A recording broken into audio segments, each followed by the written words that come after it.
Ini contoh konten ataupun modul ya dengan menggunakan modul virtual reality yang ada di H5P.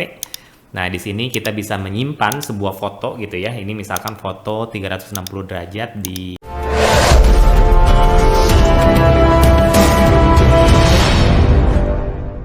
Assalamualaikum warahmatullahi wabarakatuh.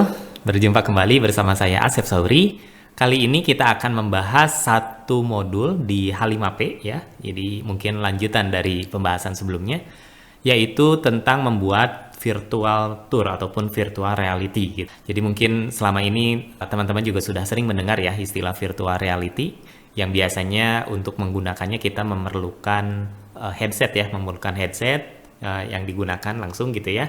Lalu kemudian kita bisa menjelajahi apa konten yang ada di dalam VR tersebut gitu ya.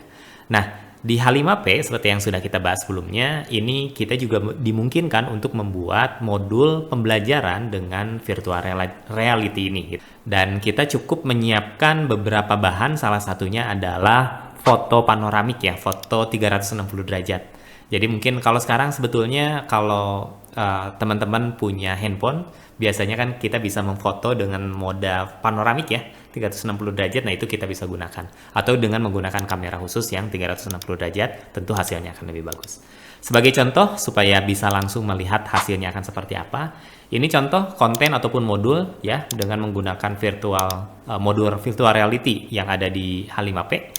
Nah, di sini kita bisa menyimpan sebuah foto gitu ya. Ini misalkan foto 360 derajat di mana ini, di area project, misalkan area project ya, konstruksi. Dan kita bisa menanam beberapa marker ya, beberapa marker. Contoh ini marker yang paling sederhana, kita bisa memberikan marker teks seperti ini.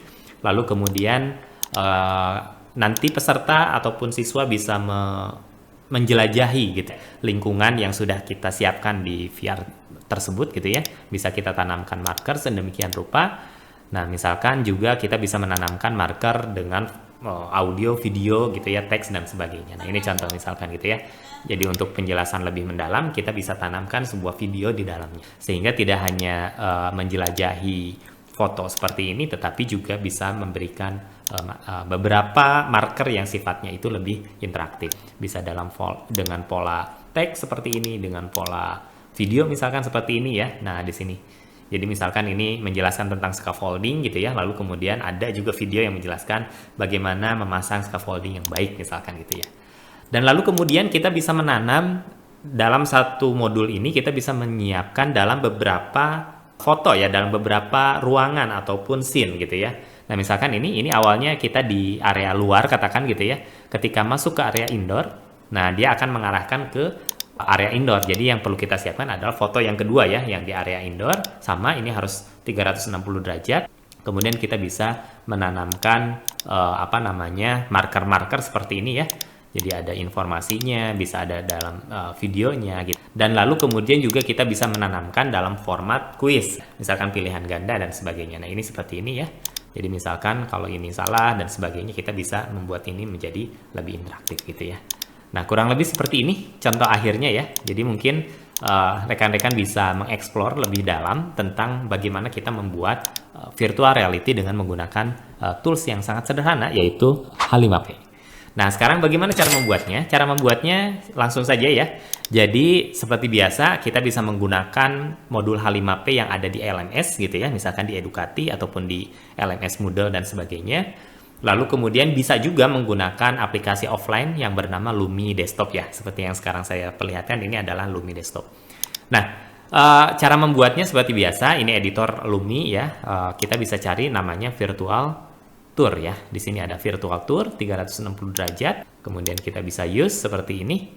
Nah, apa yang perlu kita lakukan? Yang pertama adalah memberi judul dulu tentunya gitu ya. Misalkan modul VR gitu ya. Atau misalkan alangkah lebih baiknya kita mempunyai yang namanya naskah ya, ataupun storyboardnya lah gitu ya. Nah, misalkan yang contoh yang seperti yang saya contohkan tadi, ini saya berangkat dari sebuah naskah. Jadi misalkan ini naskahnya, kita bisa copy paste gitu ya. Ini sekedar judulnya seperti ini ya, kita copy paste saja. Oke, copy paste. Lalu kemudian yang berikutnya adalah kita perlu membuat scene. Scene itu apa? Scene itu adalah satu lingkungan tadi ya. Jadi satu foto yang tadi ya, ada area outdoor, ada area indoor gitu ya. Nah, jadi satu scene ini adalah satu area tersebut. Nah, yang perlu kita buatkan adalah background ya. Kita perlu menyiapkan terlebih dahulu background. Misalkan saya punya background seperti ini. Sekali lagi nanti fotonya bisa dibuat sendiri atau kalau mau mengeksplor nanti saya sediakan link contoh beberapa foto 360 derajat yang bisa digunakan oleh rekan-rekan semua. Jadi misalkan ini outdoor gitu ya. Kemudian oke, ini kita biarkan kalau mau ada audio tracknya ya supaya ada musiknya misalkan ya, itu juga boleh gitu ya. Tapi untuk sementara saya tidak ini gunakan dulu. Nah, maka dia langsung menangkap si fotonya sudah bisa kita putar-putar gitu ya. Dan lalu kita bisa memberikan marker istilahnya. Nah, markernya ini di sini, yang di atas ya.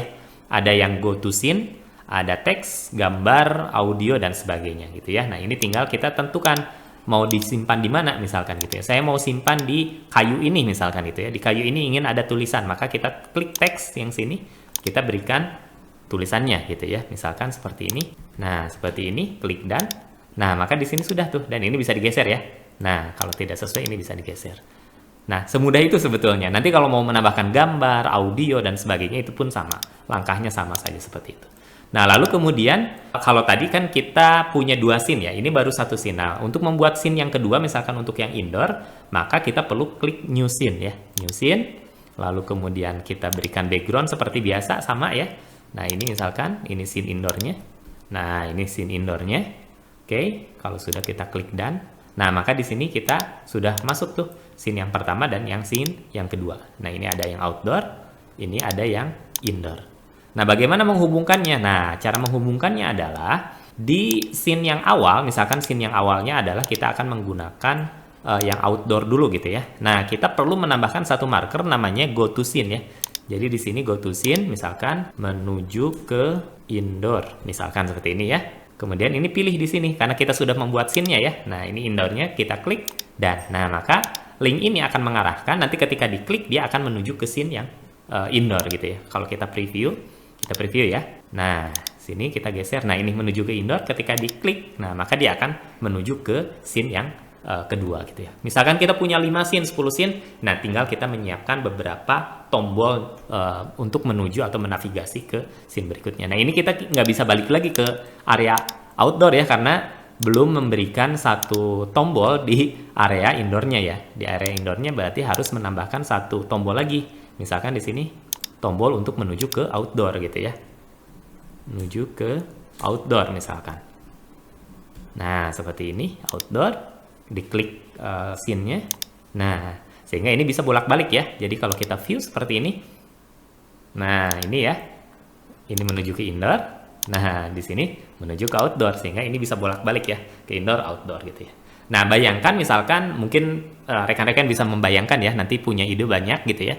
Misalkan rekan-rekan mau membuat modul virtual reality ini misalkan untuk memperkenalkan sebuah museum barangkali gitu ya. Di museum itu mungkin terdapat banyak ruangan gitu ya, kemudian ada berbagai benda gitu ya, berbagai benda yang bisa dieksplor, mungkin kita bisa tambahkan teksnya, gambarnya gitu ya, dan sebagainya. Nah, ini akan menjadi lebih menarik dan peserta didik saya yakin memiliki pengalaman yang lebih bagus dibandingkan kita hanya memberikan teks dan gambar saja gitu ya, yang statis.